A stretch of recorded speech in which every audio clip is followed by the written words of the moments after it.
போன எபிசோட்ல அவந்திகா பத்மநந்தனை திட்டினதோட பார்த்திருந்தோம். இந்த எபிசோட்ல அதுக்கப்புறம் என்ன நடந்து பார்ப்போம். அடுத்த காட்சியில சந்திரன் இருக்கிற இடத்த காமிக்கிறானுங்க. அங்க காவலர்கள் வர சத்தம் கேட்ட உடனே சந்திரன் மரத்து மேல ஏறி தலைய கயிறாக்கி அந்த காவலர்களை ஒட்டு மொத்தமா கட்டி போட்டுட்டு அந்த இடத்துல இருந்து குருகுலத்துக்கு கிளம்புறாரு. அடுத்த காட்சியில அரண்மனை காமிக்கிறாங்க.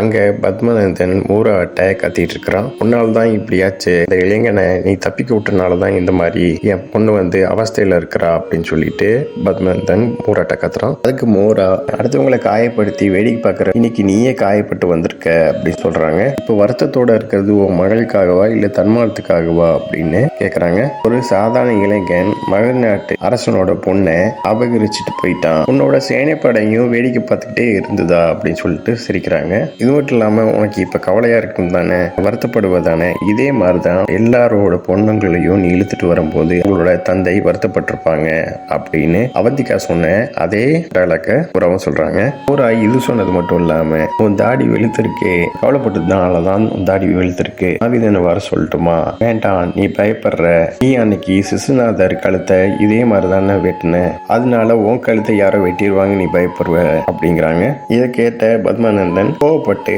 உன் வாய் மூடுங்கிறான். உன்னாலதான் அந்த இளைஞன் தப்பிச்சான் அப்படின்னு சொல்றான். ஆமா தப்பிச்சான், நீ என்னிட்ட பேசுறதுக்கு போய் அந்த இளைஞனை தேடு, உன்னோட பொண்ணை தேடி கண்டுபிடிச்சிரு அப்படின்னு சொல்றா. மூரா இது சொன்னதுக்கு பத்மநந்தன் என் பொண்ணோட உடம்புல ஏதோ ஒரு கீரல் ஏற்பட்டுச்சுன்னா நான் ஒன்னு ஏன் கொன்றுவேன் அப்படிங்கிறான்.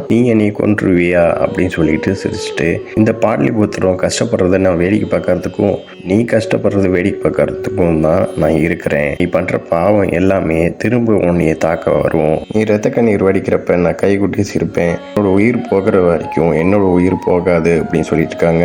உடனே பத்மநந்தன் புறாவை கொல்ல பார்க்கறான். அந்த நேரத்துல ஒரு காவலாளி இளவரசி நந்தினி வந்துட்டாங்க அப்படின்னு சொல்றான். அடுத்த காட்சியில அரண்மனை கட்டுறாங்க. அங்க நந்தினியை பார்த்த உடனே பதறி போய் பத்மநந்தன் உனக்கு எதுவும் ஆகல அப்படின்னு கேக்குறாரு. அதுக்கு நந்தினியும் எனக்கு ஒன்னும் ஆகல, நான் உங்களோட பொண்ணு மட்டும் இல்ல உங்களோட சிஷ்ய, அதனால ஒன்னும் ஆகாது அப்படின்னு சொல்றா. அதுக்கு பத்மநந்தன் இல்லாம நான் ஒரு ஆதரவற்று இருந்தேன் அப்படின்னு பத்மநந்தன் சொல்றான். இது கேட்ட நந்தினி இதுக்காகத்தான் நான் திருமணம் வேண்டான்னு சொல்றேன், கொஞ்ச நேரம் நான் காணா போனதுக்கே நீங்க இவ்வளவு பட்டமா இருக்கீங்க, நான் நிரந்தரமா போயிருந்தேன்னா நீங்க என்ன இருப்பீங்க அப்படின்னு சொல்றாங்க.